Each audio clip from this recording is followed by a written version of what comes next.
Надад нэг 26 өгөөч гэх дуунаар сагаарын цэлийн хаан нэгтээ нисэх онгоцтойгоо осолцсон нисэгч залуу сэрэхэд хажууд нэг жаалхан хүү огтхонч айсан сандарсан имээсэн шинжгүй зогсож илаа. Францын зохиолч Антуан де Сент-Экзюперигийн Le Petit Prince буюу бяцхан хонтайж за мөн оддын хан хөвгүүн гэж орчуулагдсан энэхүү алдартай зохиолыг өнөөдөр та бүхэндээ ярьж өгөхөөр бэлтгэлээ. Номын зохиолчийн нэгэн адилаар номын гол дүрийн баатар өвүүлэгч маань нисгэгч залуу байгаа. Нисгэгч маань хүүхэд байхдаа нэг номоос авраг могоо хэрхэн араатан амьтныг бүхлээр нь залгиж иддэг тухай уншичаад тэр зүйл сэтгэлд нь тодоос тод үлдсэн учраас заан залгисан авраг том могоо зураад томчуудад үзүүлж гинэ. Тэгээд энэ амар зураг байна уу гэд асуухад томчуулна. Үгүй малгаанаас юундаа айдаг юм бэ гэцгээж. Тэгэхэр нь хүү зургаа илүү ойлгомжтой болгохын тулд могоон гидсэнд байгаа зааныг ил харагдуулахаар зурчилтэй.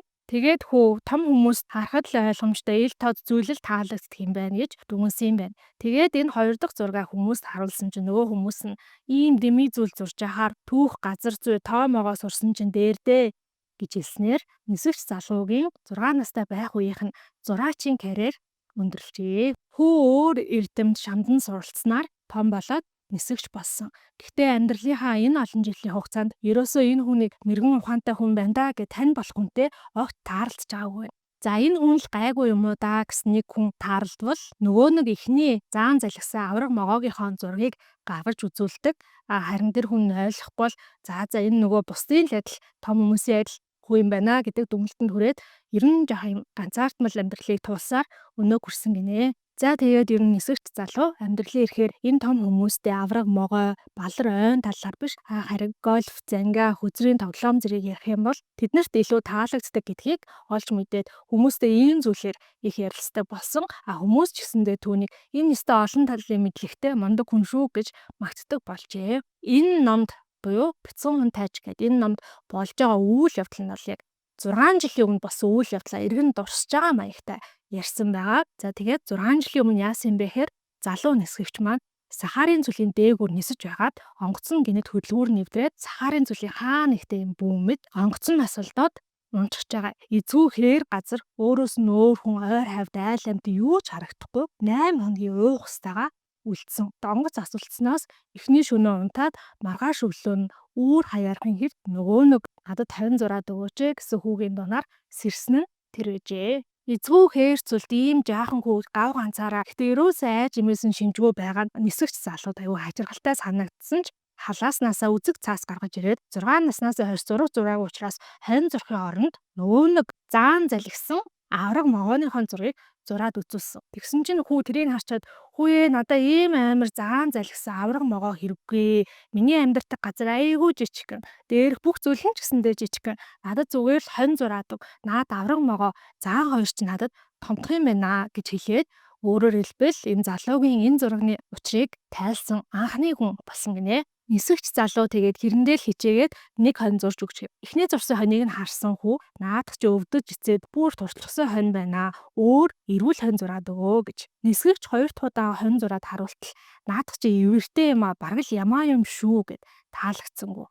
Надаа хонь хэрэгтэй болохоос ямаа хэрэггүй гэж байгаа юм. За тэгэхээр нисэгч залуу 3 дахь удаага дахин нэг хонь зураад харуулсан чинь наадах чи айгүй хөшөө хонь байна. Надад урт удаа амьдрах залуу хонь хэрэгтэй. Нисэгч залуу онгоцныхоо хөлгүүрийг засах гад яарч исэн учраас нэг хайрцаг зураад энэ хайрцаг дотор яг чиний хүсэж байгаа тийм хонь байгаа гэж хэлэхэд хүү эцэст нь нэг юм сэтгэл санаа нь хансан янзтай. Хүүе энэ хоргийг хараа. Ямар хөөрхөн юм бэ? Яг унтах чинь шүү гэдэл жинхэнэ хайрцаг дотор жинхэнэ хураг байгаа юм шиг өхөөрдөн ярьж гинэ. Өвүүлэгч залуу маань бяцхан мөн тайжтай яриа өрнүүлж түүний чухам хэн болоо хаанаас ирсэн яагаад энэ эзүүхээр хэлсэн зүйлд ганцаараа явж байгааг нь олж мэдхийг хичээнэ. Хүү үргэлжил миний амьдардаг газар, миний ирсэн газар гэж яриад байдаг. Тэгэхээр нисгэгч хүүгээс чи өөр гаригаас ирсэн юм уу гэхэд хүү хариу хэлээгүй ч гэсэндээ толгой тохиноо. Нисгэгч хүүд танаад очиод хурагчин хаа нэгтээ хүүгээд алга болчих үедээ би чамд уяа гац зураад өгөх гэсэн чинь хүү хаашаа алга болох вэ? Анаа чин бүх юм нь өчүүхэн жижигхэн гэснээ гониглаа санаа алдаж гинэ. Хөөхий хүү ерэн гэрээ санаа тагшаагаа юм. Үүнээс нисгэгч хүүгийн төрлөх гариг нь ердөөний байшингийн хэмжээтэй жижигхэн гэдгийг ойлгож авна. Оддоос ирсэн хунтайчтай танилцсанаас хойш буюу олон жилийн дараа нисгэгч хүүг мөхлөг од B612 гэдэг нэртэй одноос ирсэн байх гэж таамагладаг болсон гинэ. Энэ одыг нь болохоор 1909 онд Туркийн одон оронч хүн анх олж нээгээд олон улсын хуралд ихтгэл тавиад нээлттэй танилцуулсан. Гэхдээ Турк үндэсний хувцсыг өмссөн байсан учраас хүмүүс үгийг нь сонсохгүй дээл хувцсыг нь харж суусаар байгаа л хинч ийм од олж нээсэн гэдэгт нь итгээгүй гэж байгаа. Нисгэж бичгтээ томчууд ийм л хачин хүмүүс юм да. Угтаа бод дээл хувцс тийм ч чухал биш. Ярьж байгаа зүйл нь илүү чухал. Агуулганд нь биш одоо нөгөө хэлбэрт нь ач холбогдол хүмүүсийг л ингэж зохиолч илэрхийлсэн байгаа юм л да. За тэгээд түүний дараа 1920 онд болохоор нөгөө одоо оронччин барууны хүмүүсийн жишгээр нэг костюм, пижак, ботинк өмсөө татсан чинь хуралд ирсэн бүх хүмүүс түүнд итгэсэн гинэ. За ингээд мөхлөг од B612 гэдэг одыг анх удаа хүмүүс илрүүлсэн ийм түүхтэй юм байна. За тэгээд мэдээж энэ одыг бол яг мөхлөг од B612 гээд аюул сүртэй тоо үсэг нэрлээд байгаа нь хүртэл яг том хүмүүсээс болж байгаа. Том хүмүүс тоо үсгээр альва зүйлд нэр өгөх дуртай байдаг учраас ингэж нэрлсэн гэж байгаа. За тэгээд номын энэ хэсэг бол аюул хөөрхөн санагдсан. Жишээлбэл том хүмүүс нэх гоё ягаан өнгийн байшин байсан. Тэгээд тэр байшингийн цонхыг нь тойроод мөлхөө цэцэг гадна талд нь урагчсан. Тагтан дээр нь тагтаа суугаад аюу гоё байсан гэж ярил том хүмүүс тэр байшинг төсөөлж чадахгүй гинэ. Харин 2 сая долларын сүрлэг сайхан байшин байсан гэж ярих юм бол тэгвэл амар гоё сүрлэг байшин байсан юм бэ штэ гэж уулаа галзч мэд хүмүүс бол том хүмүүсээ гэж байгаа юм. За тэгээд нисгэгч Сахарын цөлд онгоцны хөдөлгөөрийг засгаад мөнгөнж байгаа 3 дахь өдөр нь бяцхан хүн тайжийг хийгээр хэрэн гиссэн гэдгийг нь сонсоод энэ хөвгүүнтэй илүү сайн танилцж эхэлсэн. Тэгсэн тэр 3 дахь өдрийнх нь өглөө хүү таны өгсөн хурагчин бут иддэг үү? Энэ үнэн үү гэж их нухацтай асуусан гин. Хураг лэмчин, хонь лэмчин бут идэн штэ гэд хариулсан чинь за ашгүй гэд сэтгэл санаа аюух амарсан янзтай байна гинэ. Яасан гэсэн замбуу мод гэж их аврах том мод байдгийн бай. За зааны сүрэг нийлээд ч унгаж чаддгүй бат бүх үндэстэй мод байдаг гинэ. Замбуу мод гэж ийм том мод байдаг штэ гэж нисгчийг тайлбарлахыг сонсч исэн хүү ингээд зааны сүрэгч дийлэхгүй гэж байгаа юм байна. Тэгвэл зааныг дээрээс нь давхалж тавиад нэг үзмээр юм байна да гэж хэлсэн нь яг нэг юм хөөрхөн хүүхдийн гинэн цайлхан гараг байгаа сэтгэлийг илэрхийлж байгаа. За тэгээд ер нь хүүд яагаад хонь хэрэгтэй болсон бэ?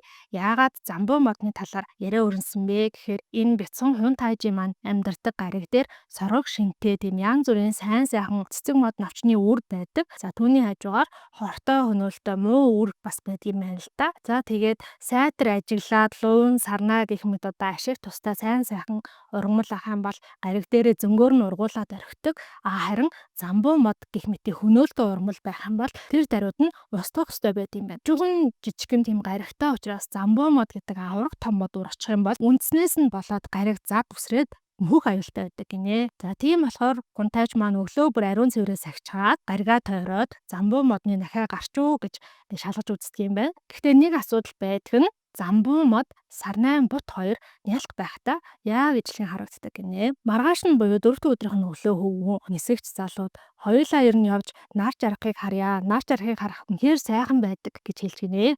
Тэгсэн нисгэгч "Вэ хаашаа явж нар жаргахыг харна" гэж нар жаргахыг харахын тулд хүлээн штэ гэж хэлж гин. Эхлээд хүү их гайхснаа дараа нь би яг өөрийнхөө гэрт байгаа юм шиг л өөрийгөө бодоод ах юм аа гэж хэлсэн. Дэлхийн асар том уудам учраас Америкт нар яг эд үд дунд дээр гарч байхад Францад нар жаргаж идэг. Харин хөвгүүний гариг жижиггүй учраас нэг сандал дээр суучгаад л сандлаа урагшаа хэдэн алхам зөөгөөд ахад нар жаргахыг дахин харах боломжтой байдаг юм байна л та. Нэг өдөр хүү бүр нар жаргахыг 44 удаа харсан гинэ. Сэтгэл санаагаар гансарч гунтаад нар жаргахыг харах үнэхээр сайхан байдаг гэж хүү яриад байгаа байхгүй юу? Тэгэхээр тэр 44 удаа нар жаргахыг харсан өдрөө үнэхээр их шаналсан гонигтой өдөр байсан байжээ гэж нисгэгч маань бодож байгаа. Би ч гэсэн тэгж бодсон. За ингээд Сахарын цөлд нисгэгч маань онгоцны ослолтод 5 өдөр өнгөрсөн байгаа. За онгоцны хөдөлгүүр өвдөрч гисэн нисгэгч маань онгоцны хөдөлгүүрийнхээ учрыг нэг л олж ядж байгаа. Дээрээс нь ууг ус нь барагдаад ер нь л их стресстэй бохимдонгой байгаад байгаа. Тэгсэн хүү түнээс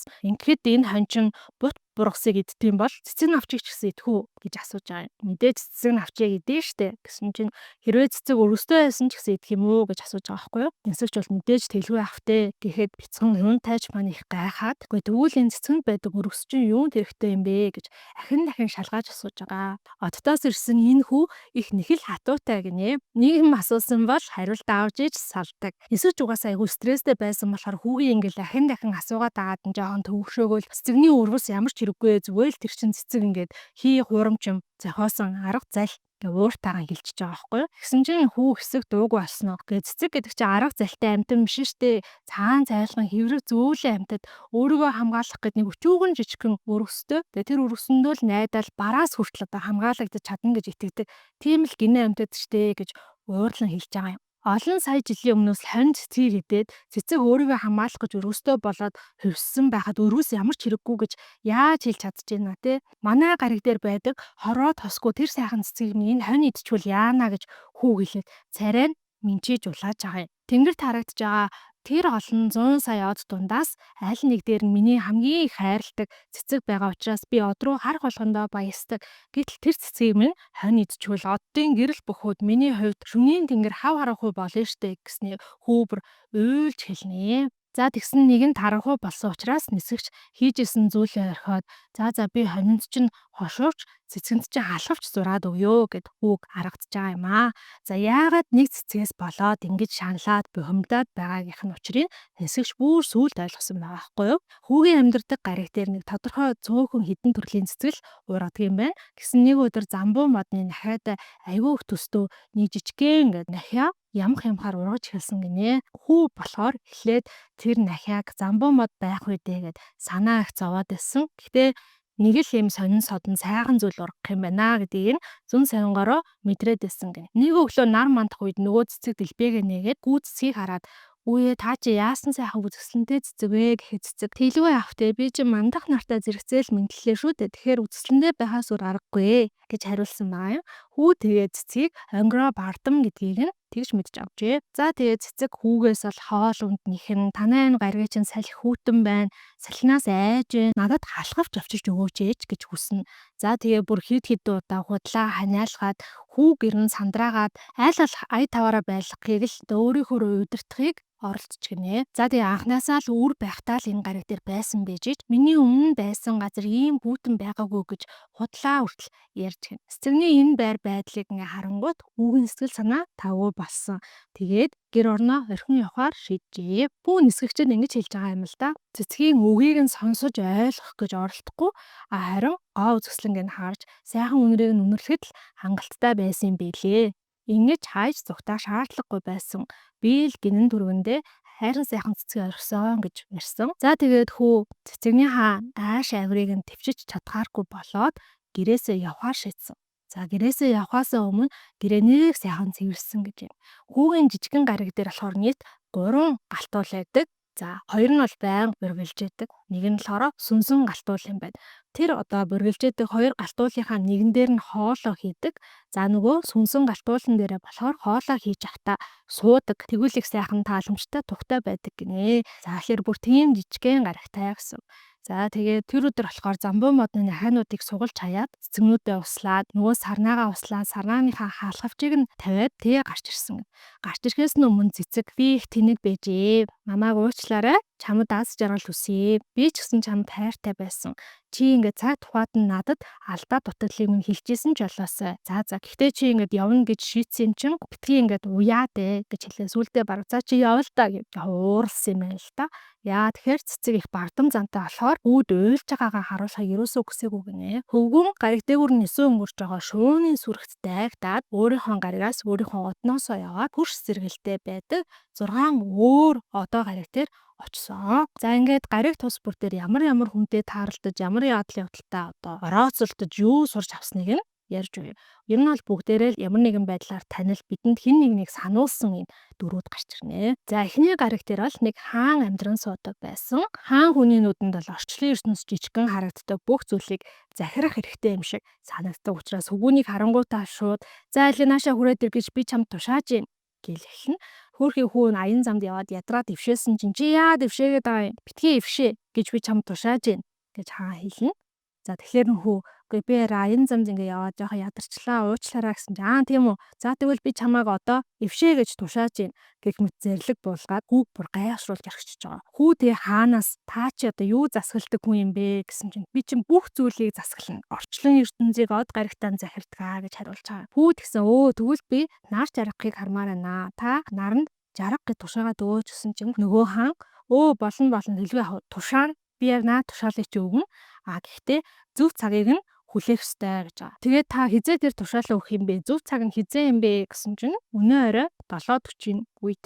Тэгээ угаасаа л нар орой 7:40-д жаргадаг шээ тий. Тэгэхээр энэ хаан яг нар жаргах үеэр наранд жарга гэдэг тушаал өгчөөд энэ нар миний тушаалаар жаргалаа гэж баярлаа байж идэг гар юм шиг байгаа юм. За тэгээ мэдээж хүү бол зөндөө хүлээн гэж бодоод уйдсан учраас явах гэсэн чинь хаан чи бити би чамаа шүүх ямны сайдаар томлё гэсэн чинь хүү бүр гайхаад гэхдээ таны гариг дээр чинь шүүгэн ганц ч байхгүй юм штэ гэсэн чинь хаан за тэгвэл хүн одоо өөрийгөө шүүх нь хамгийн юм гайхамшигтай зүйл байдаг гэсэн чинь хүү би хаанч өөрийгөө шүүж чаднаа заавал таны гариг дээр үлдээд шүүх албагүй гэж хэлээд шувууны сүргээ хөллөөд тэр араас явж байгаа юм. Явахдаа ингээд хов хоосон юу ч үгүйг захирах гэдэг том хүмүүс ч нэрээ хачаа юмаа гэж бодсоор дараагийн гариг руу явнаа. За энэ гаригт болохоор нэр алдарт дуртай нэгэн хүн амьдардаг гинэ.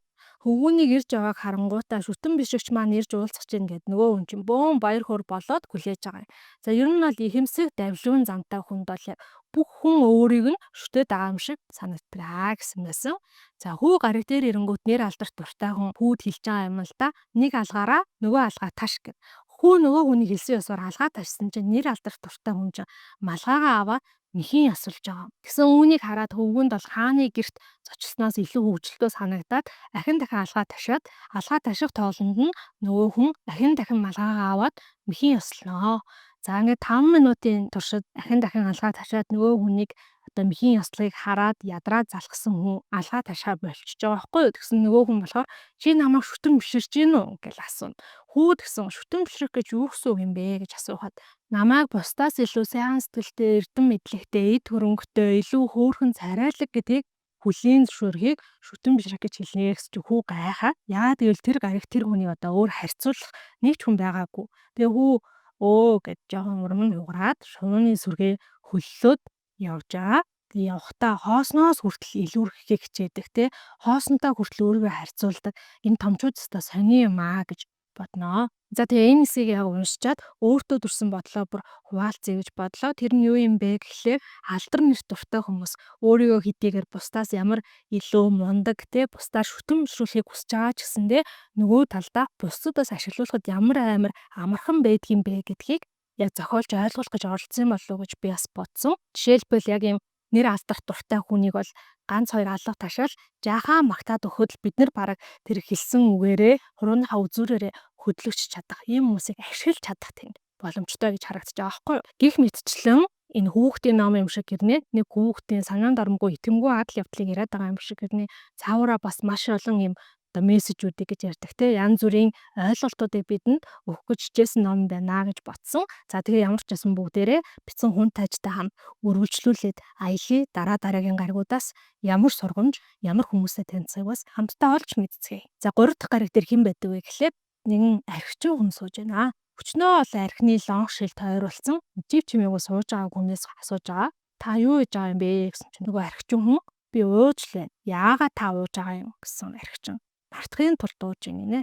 Хүү гайхаад та юуг мартах байгаа юм бэ гэсэн чинь ичгээ мартахын тулд ууж гин. Та юунаас олж ичээд байгаа юм бэ гэсэн чинь нөгөө архичин юунаас олж ичвдээ ууснасаа л олж иччихэж штэ гэж ууралж байгаа байхгүй юу. За ингээд шин тойрог хэлж байгаа сте тий. За энэ дээр бас яг өөрийнхөө бодлыг хэлэхгүй бол болохгүй байгаад байсан. Энэтэй холбоотой нэг юм сонирхолтой судалгаа байт юм байлээ. Америкийн нэгдсэн улсын эрүүл мэндийн үндэсний хүрээлэнгийн судалгаагаар юу гэсэн байсан бэ гэхээр тухайн өдөр мэдэрч буй ич хүүрийн мэдрэмж хэрэг байхаас шалтгаалаад хүн ганцаараа арх уух уугүй юу хэрэг арх уух вэ гэдэг нь хамаардаг гэсэн байсан. За мөн архины хамаарлаас салахад хамгийн их саад болдог хүчин зүйлүүдний бол ич хүүрийн мэдрэмж гэдэг судалгаа бас байд юм байлээ. За тэгээ энэ хоёр судалгааны линкийг нь тайлбар хэсэгт оруулчих та бүхэн маш сонирхол ороод өөртөө уншаад үзээрэй. За тэр ч яг гоо тэгээд хүү бас л яг энэ архичингийн логикийн цаад учрыг нь ойлгохгүй томчууд нэрээс тоо сони юм гэж гайхсаар л дараагийн гараг руу явж байгаа. За дөрөв дэх гараг. Энэ гараг дээр болохоор ол зашиг хайгч хүн амьдрна. За номон дээр маань бол ол зашигч хайгч хүн гэж орчуулсан байгаа. За гэхдээ англи хэл дээр бол businessman гэсэн байгаа. Businessman тий. За тэгээ тэр хүн бол толгоогоо өндөлгөө зочноо ирсэн зочноо анзаарах завдалгүй аман дотроо тоо бодвол энэ тэгж тэгжсэн 501 сая 622 мянга 731 болох юм байна гэж дуусч байгаа байхгүй хүү тэгэл 500 сая юу юм бэ гэж асуусан чинь нөгөө хүн чинь наа чин тэнгэрт ялцчихдээ нөгөө шар юм хэлж байгаа штэ гэдэг. Од юм уу та одыг тоолт юм уу гэсэн чинь ол зашиг хайрч хүн маань тийштэй тооллоо гэд яадаг ч үг. Гэтэ энэ од чинь бүгдээрээ миний эзэмшлийг байхгүй юу? Энэ од бүгдээрээ намайг баяжуулж яадаг. Би чинь хамгийн анх од эзэмших гэдэг зүйлийг санаачилсан хүн.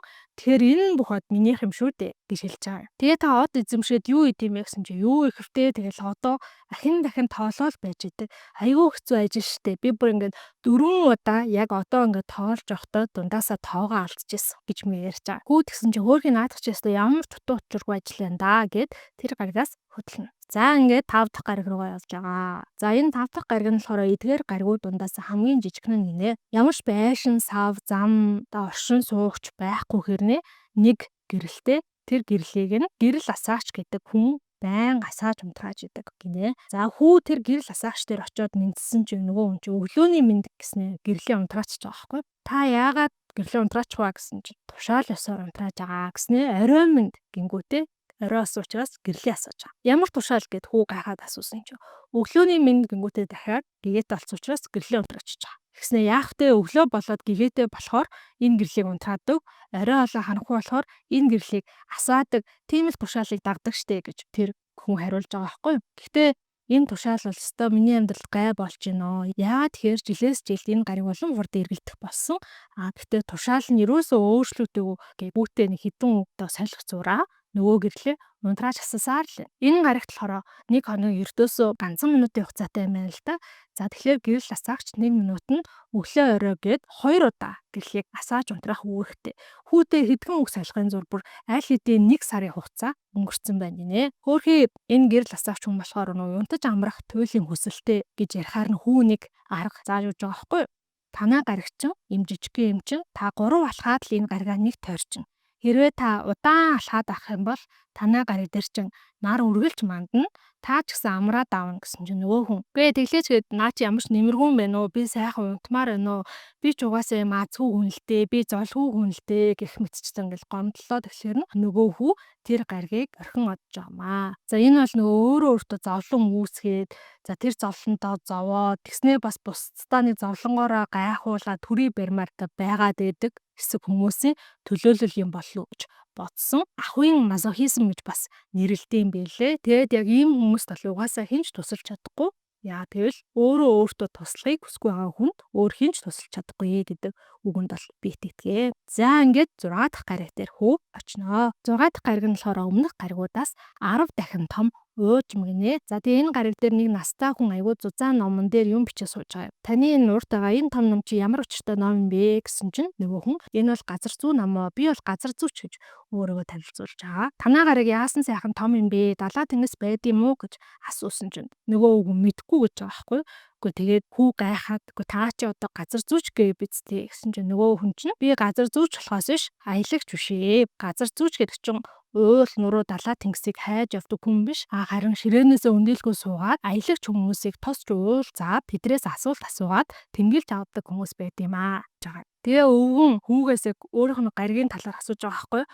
3 галтуултай, 1 сүнсэн, 2 нь бүргэлжээдэг. Тэгээ бас нэг сайхан сарнаа цэцэгтэй гэсэн чи өвгөн цэцгийг нь тэмдэглэхгүй. Нөгөө хүү чи нөгөө нэг л хатуутай юм болохоор яад миний цэцгийг тэмдэглэхгүй байгаа юм бэ гэдгсэн чи хорхон настай учраас тэмдэглэхгүй гэж хариулж байгаа өвгөн. Хүү бүр ахин дахь асууж байгаа байхгүй юу?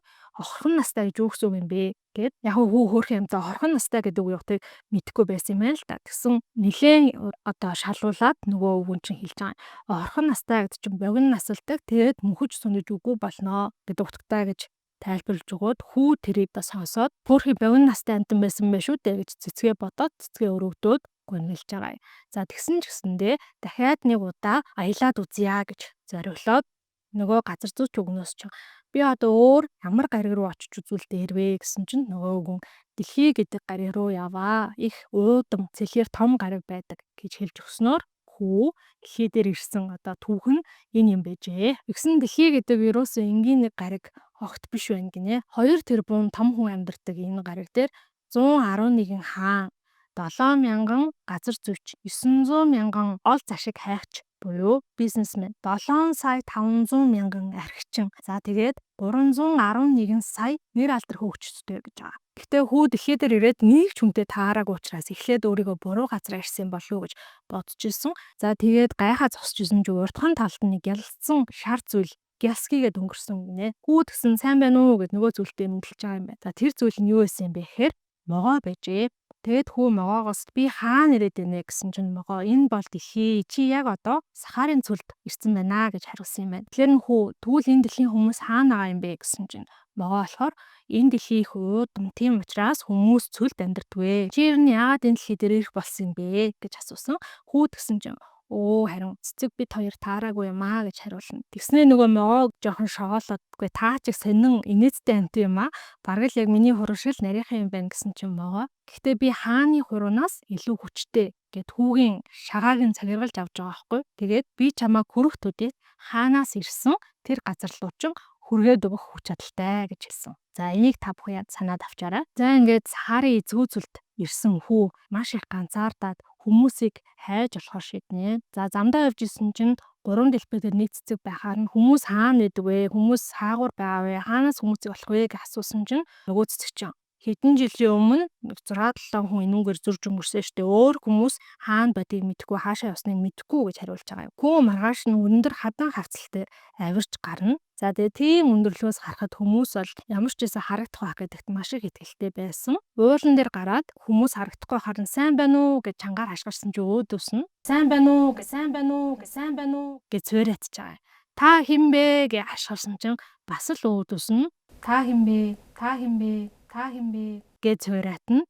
Тэгэхээр нь хүү та надтай найзлаач би ганцаардж байна гэж хашгирахад мөн л цөөрэтнэ. Хүү тэгээ бодож байгаа энэ ямар сонин арвэ уулын юм амар гурц шавах тэгснээ хөрсөн одоо хуурай исэн дээрэс нь хүмүүс нь миний хэлснийг л өөдөөс давтаж хэлээд байдаг. Өөр ид шидгүү сонин гариг байна гэж бодсон байгаа. За тэгээд хүү хавцлаас буугаад нэг зам дагаа алхаж исэн чинь нэг цэцгийн хүрээлэн дэр нэ. За тэгсэн тэр цэцгийн хүрээлэндээс бүх цэцэг хүүгийн өөрийнх нь цэцэгтэй ижлэхэн байхаар нь хүү айгүйх гайхна. Яа тэгэхээр хүү цэцгээ өөрийнхөө гариг дээр байдаг өөрийнхөө ааштай цэцгийг энэ дэлхий дээр цорын ганц онцгой цэцэг гэж бодож исэн. Тэгээ хүү цэцгээс асууж байгаа юм л та. Та нар ямар цэцэг вэ гэсэн чинь тэр цэцгийн хүрээлэндээс нь цэцгүүд бид нар бол сарнай цэцгээ гэж хариулж байгаа. Хорвоод ганцхан гэж бодож исэн сарнай цэцэг нь яг энд түн бумаараа байгааг хараад хүү нилээд гуниглнаа. Уг нь бол өөрийгөө хорвоод хосгоо цэцэгтэй өөрийн гэсэн гаригтай баян хүн гэж бодож исэн чинь цэцэг нь их бусаас ялгарх юмгүй. За тэгээд өвдгийн чинээ 3хан галтуултай баян шатсан амт юм да гэж бодоод гинэт өөрөө өөртөө аягүй готраад газар хэвдээд сөрхөн уйлж байгаа. Тэгсэн чинь хаа нэгтэйгээ сайн байна уу гэх дуултна. Хүү хин хаанаас юу гэж мэдлсэнийг сонсоогоо ч гэсэндээ зөрүүлээд аягүй сайн мэдэлж байгаа. Тэгсэн үүрнээсээ дөнгөж цогоосон үнэг би энд байна модны доор байна гэхэд хүү та нааша үрээ дээрээ хоёулаа хамт тоглоё би их ганцаарч जैन миний утгаар үнийг хуваалцаач гэж байгаа. Тэгсэн үнэг намайг сургаагүй учраас би тантай тоглож чадахгүй гэж хариулж байгаа. Хүү тэгсэн сургах гэдэг үгний учрыг мэдэхгүй. Эн чинь юу гэсэн үг юм бэ гэж асуусан чинь үнэг сургах гэдэг бараг мартагдсан шахуул зүйлтэй. Ер нь бол сэтгэл холбогдох гэсэн үг ээ гэж тайлбарланаа. Миний хувьд бол та бусад бүх хүүхдийн нэгэн адилаар байдаг л нэг хүүхэд. Харин би таны хувьд бусад бүх үнэгний нэг адилаар байдаг л нэг үнэг. Тийм учраас та надад хэрэггүй, би ч гэсэн танд хэрэггүй. Бид хоёр хоорондоо ямар ч холбоогүй. Гэхдээ та намайг сургах юм бол бид нэг нэгэндээ хэрэгтэй хүн болно. Та надад бусад хүүхчийг харагдахаа болно. Харин хинээс ч илүү эрхэм нанин хүн минь болох болно гэж үнэг тайлбарлаж өгнө. Хүү энийг сонсоод тэгвэл миний цэцэг маань намайг сургасан байна гэж ухаарна. Үнэг хүүг өөр гаригаас ирсэн гэдгийг сонсоод анчин байгаа юу гэж асууна. Хүү анчин байхгүй гэхэд үнэг айгүйх баярлаа. Тэгвэл дахиад байгаа юу гэж асуухад дахиад гариг дээр нь байхгүй гэдгийг сонсоод төгс зүйл гэж хааж байхгүй юм да гэж санаа алдчихж байгаа байхгүй юу? Энэ аюу хөөрхөн үнэний хувьд бол анчингүй гэхдээ дахиадаа ертөнц бол төгс ертөнц байхаар байгаа байхгүй юу? За тэгээ үнийг бол ярьж байгаа юм л да. Миний амьдрал бол уйтгартай хүмүүс намайг агнадаг. Би дахиад агнадаг. Бүх дахиад бүх хүн хоорондоо миний хувьд бол адилхан тий. Хэрвээ та намайг сурах юм бол миний амьдрал сонирхолтой болж магадгүй баха. Таны хөлийн чимээ бас түүнийхээс өөр сонсогдно. Тэр тэнд байгаа алтан шаргал тэр тарианы талбайг харах бүрдээ би таны алтан шаргал үсийг чинь бот болно. Ер нь та намайг сурахч гэд үнэг хүүгээс гуйсан чи хүү зөвшөөрж байгаа. Гэхдээ хүү яаж сурахгаа мэдэхгүй. Тэгсэн чинь үнэг хэлж байгаа. За эхлээд та тэр тэнд хол очиж сууж. Өдрөөр би дөхөж очиж сууя гэд тэгж байгаа байхгүй юу? За маргааш нь хүү хол очиж суусан үнэг ойртож очсноо. За ер нь та өдөр болгон ингээд тогтмол цагт иржээ. Жишээ нь та өдрийн 4 цагт ирнэ гэвэл би 3 цаг болоход л таныг хүлээгээл тогтлоод эхэлнэ. 4 цаг болоход та ирээгүй байвал би санаа зовгоо сэтгэл санаа түгшээд аз жаргал ямар үнэтэй байдгийг мэдэж чадаа. Ингээд хүү үнгийг сургаж байгаа. Нэлээд хугацаанд сургаж агаад хүү цаашаа явах болоход үнэг яана би уйлах байхаа гэж байгаа байхгүй юу? Хүү гэсэн. За уйлах юм бол тэр таны буруу шүү. Би бол таныг гомдоо гэж бодоогүй. Та л өөрөө намайг сурах гэд гуйад байсан шүү дээ гэсэн чинь үнэг. За тэгвэл та буцаж очоод нөгөө цэцгийн хүрээлэндээ очоод тэнд байгаа цэцгүүдийг хараад ирээ. Тэгээд таны цэцэг танд ямар онцгой болохыг та ойлгож аавна. Тэгээ хүрээд ирэхэр чинь би танд нэг бэлэг өгье. Би танд нууцаа задлая гэж хэлдэг. За ер нь бол өөрөөр хэлбэл сургах буюу сэтгэл холбогдох гэд байгаа маань хайрлыг хэлээд байгаа шүү дээ тий. Хүн яаж дасаж дурладаг, яаж догтлж хүлээдэг, хайртай хүнээсээ болоод өмнө нь энгийн харагддаг байсан зүйл яаж утга учиртай болдог вэ? Хайрлсан болохоор тэр хүн тэр зүйл бусдаас илүү онцгой болдгоо гэдэг ийм санаа яваад байгаа. Бяцхан хүн тайж нөгөө цэцгийн бүрэлдэхүүнээс нь цэцгүүдийг очиж харчаад нэрэл нийсээ та бүгдээс тэс өөр юм байна. Та нарыг хинч сургаагүй, та нар ч бас хэнийг сургаагүй юм байна. Харин би өөрийнхөө цэцгийг услаад халахвч өгөөд, амтан шавжиг нь үргээж өгөөд тэр цэцгийг сургасан юм байна штэ гэдэг ухаарад өнөөхтэй уулзахаар буцаа явна. Үнэг болохоор хүүд хэлж байгаа. Миний нууц бол маш энгийн. Бид яг зүрх сэтгэлээрээ бүхнийг боддоор нь хардгаа. Хамгийн чухал зүйл нүдэнд харагддаг. Чи сарнаагаа анхаарч цаг хугацаа зовиулсан болохоор тэр сарнаа чамд хэрхэм нандин байгаамаа. Чи сургасан болохоор сарнааныхаа өмнө үүрэг хүлээх ёстой. Хүн гэдэг сургасан зүйлийнхээ өмнө үүрэг хариуцлага хүлээх ёстой байдгийм гэж байгаа. Бяцхан хүн тайж тэндээс яваад галтэрны зөвлөгөөр ажилтдаг хүнтэй уулзсан. Та юу хийж байгаа юм бэ гэж тэр хүнээс асуусан чинь нөгөө хүн чинь би хүмүүсийг мянгаар нугаад галт тэргэнд суулгаад баруун эсвэл зүүн тишээ явах замыг нь зохицуулдаг. Энэ хүмүүс ингэж их яраад хаашаа явж байгаа юм бол доо байсан газартаа сэтгэл дундуур байсан юм бата гэж бяцхан хүн тайж гайхаж асуусан чинь нөгөө хүн хинч байгаа газараа сэтгэл тайван байдгүй шүү дээ гэх тэрэ. Дараа нь хүү дэлгүүрийн худалдагчдад тааралтна. Тэр дэлгүүрт нэг удаа идээд 7 хоног цангадгүй үрэл зардаг гинэ. Худалдагч ингэж ярьж байгаа. Энэ үрлүүд маш их цаг хэмнэдэг. 7 хоног 53 минут хэмнэдэг гээл бод. Тэгсэн бяцхан хүн тайж тэгвэл хүмүүс тэр олж авсан 53 минутанда юу хийдэм болоо гэд асуусан чинь худалдагч юу гэсэн зүйлээ хийдэг гэж хариулна. Харин бяцхан хүн тайж дотроо надад лав 7 хоног 53 минут илүү гарах юм бол би лав тутаг руу явж өсөх байсан да гэж боджээ. Нисгч залуу за энэ хүртэл онгоцныхаа хөдөлгүүрийг засаж чадсангүй одоо ингээд ангаж цангаад өгөхөндөө гэсэн чинь хүү хэдий өгөж чадах боллоо ч гэсэндээ хажууд чинь сайн найз чинь байна гэдэг чинь сайхан хэрэг биш юм уу гэж хэлж байгаа. Гэхдээ за хоёулаа явж ус олж уяа миний ч гэсэн ам сонгож байна гэж хэлээд нисгч бяцхан хүн тайж хоёр цагаарын элсэн зүлийн хаа нэгтээс худаг олж ус уух гад явна. Тэр хоёр олон цаг алхаад орой болсон ч гэсэндээ ус олж чадахгүй. За нисгч залуугийн бол ам нь зүүрлэшгүй ихээр цангаж байгаа, нүд нь бүрлцэж байгаа. Бяцхан хүн тайж ч гэсэндээ маш их ядарсан байна. Тэгсэн бяцхан хүн тайж хэлж байгаа байхгүй. Энэ элсэн зүйлийг юу үзэсгэлэнтэй болгодог гэж энэ элсэн зүйлийн хаа нэгтээ худаг байгаа. Тэгсэн нисгч гэсэндээ яг тэр үед энэ элсэн зүйл яагаад юм үзэсгэлэнтэй сайхан байгааг ойлгосон юм байна л да. Яагаад тэгэхээр нисгч өөрөө баг бахта нэг байшинд амьдардаг байсан. Тэр байшингийн доорнд Эрдэнэс булсан гэж хүмүүс ярьдаг байсан юм байна. Гэхдээ мэдээж хинч тэр Эрдэнэсийг хаагаагүй, хинч Эрдэнэс олоогүй. Гэхдээ л доор нь Эрдэнэс булсан байшин шүү гэж бодоход тэр нисгчд тэр байшин нь одоо илүү эрхэм, илүү үн цэнтэй санагддаг байсан юм байна л да. Тийм учраас энэ хязгааргүй элсэн зүйлийн хаа нэгтээ одоо ам аврах ус байгаа гэдэг, худаг байгаа гэдэг тэр бодол элсэн зүйлийг илүү үзэсгэлэнтэй болгож байгаа. За тэрнтэй яг адилхан тэнгэрт одоо харагдаж байгаа хэдэн зуун сая одын аль нэгэнд нь бяцхан хүн тайжийн хамгийн хайртай сарнай байгаа гэж бодохоор бяцхан хүн тайжид одод тэнгэр тэр жигтэй илүү гоё үзэсгэлэнтэй харагдаж байна нэ. Тэгээд нисгэгч яг энэ бүхнийг ухаарад ойлгоод байшинч бай, цөлч бай, одч бай. Яг тэр бүхнийг үн цэнтэй болгодог, үзэсгэлэнтэй онцгой болгодог зүйл нь нүдэнд харагддаг юм байна гэдгийг ухаарч ойлгоод хэлж байгаа. Тэр хоёр нэг газар түр амархаар суугаад за амарч сууж чата бяцхан хүн тайж унтаа төвж байгаа. Нисгэгч залуу болохоор бяцхан хүн тайж тэврээд цаашаа алхаа явж байгаа. Тэврээд цаашаа алхаа явахдаа бяцхан хүн тайжиг нэг ямар хөөрхөн гинэн цайлган юм бэ те. Тэгээд энэ хүү бол миний хувьд маш их үн цэнтэй боллоо. Энэ хүүг үн цэнтэй болгож байгаа зүйл нь юу юм бэ гэхээр энэ хүү сарнаа цэцэгтэй маш их хайртай, маш их үнэнч. Яг тэрний энэ харагдахгүй байгаа чин сэтгэл нь л энэ хүүг одоо миний хувьд илүү эрхэм нандин хүн болгож байна гэж дотроо боддог. Өөрөөр хэлбэл дахиад нөгөө нэг хамгийн чухал зүйл нүдэнд харагддаг гэдэг санаа энэ дахиад явж байна. За ингээд нисгэгч хүүг шүнжэнгөө тэрж алхасаар байгаад үүр цайхан алдад цөлд одоо баймааргүй тийм том худаг болсон. За тэр бүхэл тэр худаг нь олс, хувин, дамар гэд ус татаж гаргаж ирэхэд шаардлагатай бүх зүйл байсан. Хүү тэр усыг аяух тамшаалд сайхан ууснаа. Хүмүүс хаа нэг тийшээ яарал галт ихэнд мянгаараа суугаал хурдалдаг. Эсвэл нэг цэцэрлэг түрээлэн л гэхэд 10,000 сарнаа тарьдаг. Гэтэ хүний яг хайсан зүйл тэр хүнд аз жаргал өгөх зүйл бод. Ердөө ганцхан сарнаа эсвэл жаахан усч байж магадгүй штэ гэж хэлж байгаа юм. За тэгээд хүү бол нисгэгчд нөгөө хургандан зориулж хошуувч зурч өнгөсөн яасан бэ гэдгийг сануулад залуу бол халааснаас ноорхоо цаас гаргаж ирээд хүүд хошуувч зурч өгсөн ч хүү айгүй их баярлаад за тэгээд маргааш өглөө миний энэ дэлхий дээр ирснээ 1 жилийн ой болноо гэж хэлсэн. Өөрөөр хэлбэл 8 хоногийн өмнө нисгэгч хүүтэй эзгүй бэлсэн зүйл таарсан санаандгүй зүйл биш. Хүү харин анх буусан газараа эргэж ирсэнтэй давтсан ийм үйл явдал байжээ. Тэгснээ хүү за чи бушуухан яваад онгоцоо засаа. Би маргааш орой эмдээ хүлээж гэсэн байгаа юм. Маргааш орой нисгэгч залуу худаг дээр ирнэ. Худгийн дэргэд нэг эртний балгас дунд өндөр хан байсан юм байна л та.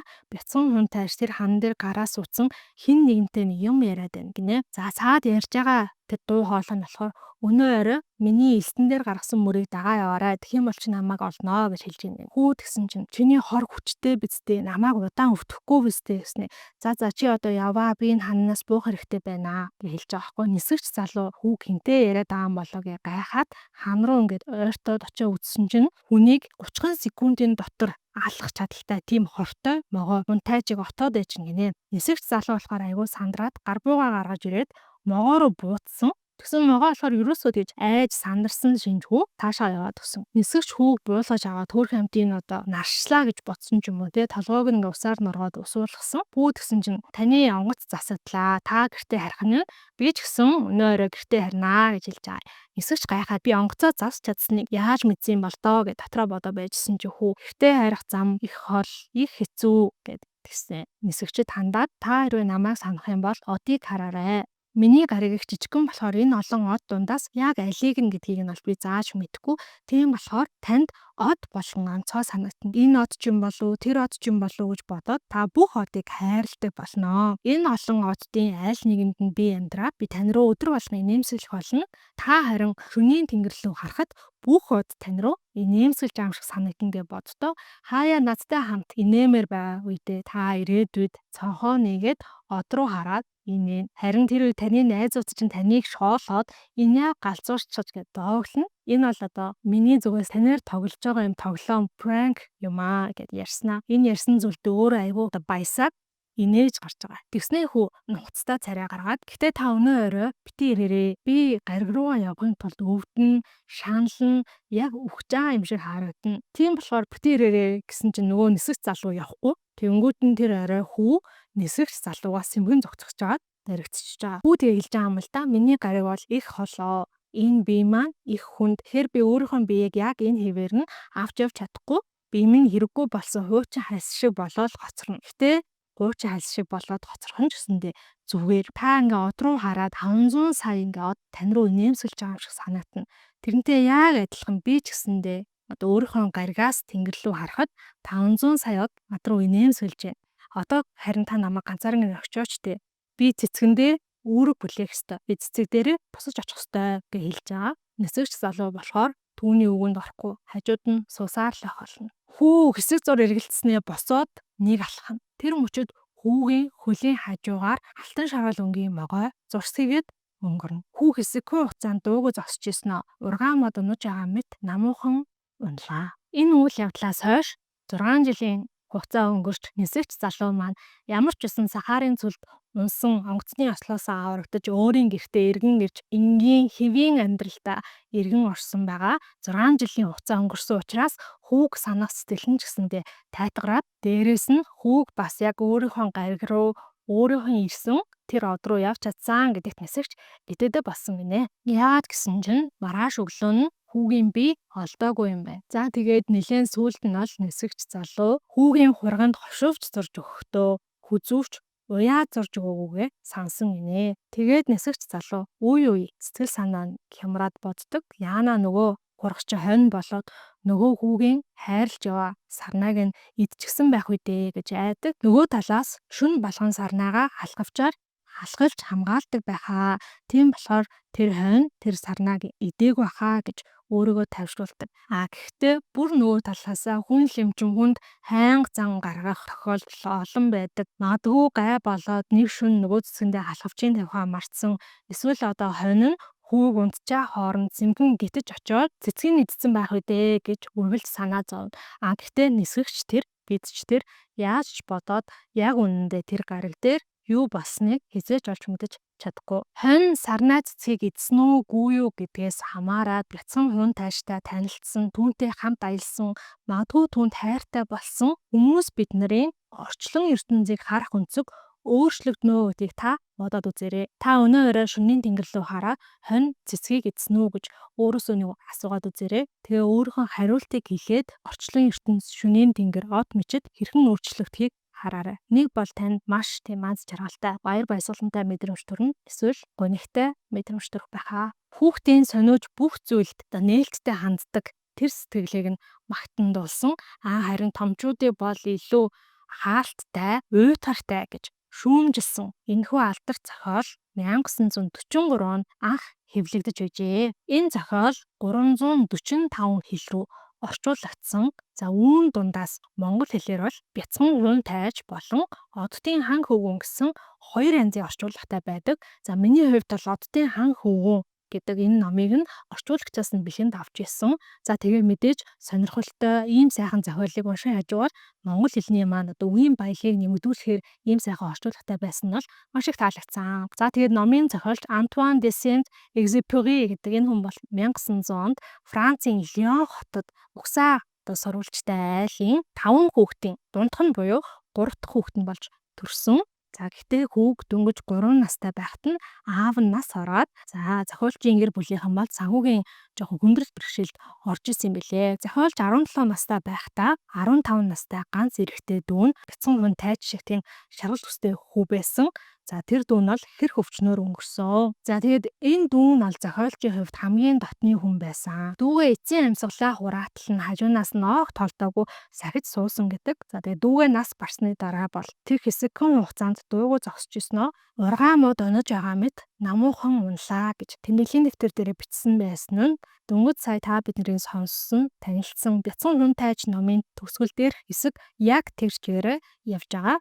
За тэгээд Антуан де Сент-Экзюпери нэрийг буруу дуудаж байгаа л уучлаарай. Франц хэл угаасаа маш хэцүү гэдгийг бүгдээрээ мэдж байгаа. За тэгээд усан цэргийн академид тухайн үедээ орох гэж 2 удаа бүтлгүүтээд 1921 онд ол цэргийн албанд орж ирсэн байлээ. Нисгэгчийн сургалтанд суугаад жилийн дараа гэхэд Францын агаарын хүчинд татагдаа орсон байдаг. 1903 онд дөнгөж хамгийн анх ах トゥ Wright нисэг онгоцыг зохион бүтээжсэн байдаг штэ тий. Тэгэхээр тэрнээс маш удаагүй хэдхэн жилийн дараа гэсэн. За тэгээд нисгэгчээр ажиллаж байх үедээ бол зохиолч маань маш олон удаа энэ том жижиг онгоцны осолд орж исэн. За тэр бүх хэл яг Сахарын цөлд одоогийн Лив улсын газар нутагт хүртэл онгоцтойгоо унжсэн ийм түүхтэй байд юм байлээ. Бяцхан хүн тайж дээр гарч байгаа үйл явдал ч гэсэндээ яг өөрийнхөө амьдралаас сэтэлсэн ийм зүйл байх боломжтой. Нөгөө талаасаа 1931 онд зохиолч маань Consuela гэдэг өмнө нэг удаа гэрэлжсэн, нэг удаа билевсэрч ирсэн. Сальвадор улсын зохиолч, хуран бүтээлч бүсгүүдээ гэрэлсэн. За зохиолч эхнэрийгээ дүрслэхдээ болохоор хорт могоо шиг хэлтэй гэж дүрсэлж исэн юм билээ. Энэ хоёрын харилцаа бол маш адармаатай байсан. Олон удаа салсан, олон удаа нийлсэн. За нэг талаас эхнэр нь бол зохиолчийн манд muse буюу урлагийн тэнгэр байсан. Нөгөө талаасаа асар их зовлон, шаналлын их усүр байсан гэж зохиолчийн манд ойрт орны болон хайртай уншигчд нь тэд боддог юм байлээ. За бяцхан хүн тайж номонд бардам мааштай шаардлага өндөртөө сарнаа цэцэг бяцхан хүн тайжийг байд суух газаргүй болгоод гаригаасаа явахт нь хүргэсэндээ зохиолч бол яг сарнаа цэцгээр эхнэрийгээ төлөөлүүлсэн гэж бас ярьд юм байлээ. Зохиолч маань 1944 оны 7 дугаар сарын 31-ний өдөр нисэх онгоцоороо нисэж байгаад ор мөргөө алга болсон. Тэрнээс хойш олдоогүй байжгаад 1998 онд нэг загасчин бол зохиолчийн нэрийг бичсэн юм мөнгөн бугуувчийг олж исэн юм байлээ. За тэгээд дараа нь 2000 онд зохиолчийн жолоодож явсан тэр нисэх онгоцыг нь Марсель буюу Испани улсын ойролцоо олсон. За ингээд ер нь бол зохиолчийг нисэх онгоцтойгоо далаад осолдож нас барсан гэж албан ёсоор дүгнсэн байдаг. За зохиолч маань бол зохиол бичээс гадна сайхан зурдаг байсан хүн. Яа тэгэхээр энэ бяцхан хүн тайж номынхоо бүх зургийг яг өөрөө зурж өөрөө буудсан. За тэгээд томчуудад зориулсан хүүхдийн ном гэж алдаршсан энэ алдартай бүтээлийг та бүхэнд таалагдсан байх гэж найдаж байна. Мэдээж номыг өөртөө унших юм бол утга учирыг нь илүү гүн гүнзгий сайн ойлгоно. Орчин цагийн классик зохиол болсон энэ номыг та бүхэн бас өөртөө заавал уншаад үзээрэй гэж зөвлөмөр байна. Энэ ном танд тэгээд ямар санагдсан бэ? Таалагдсан уу? Та өөрийнхөө бодлоос бид нартэй комментээр хуваалцаарай. Баярлалаа. Тэгээд удахгүй уулзъя.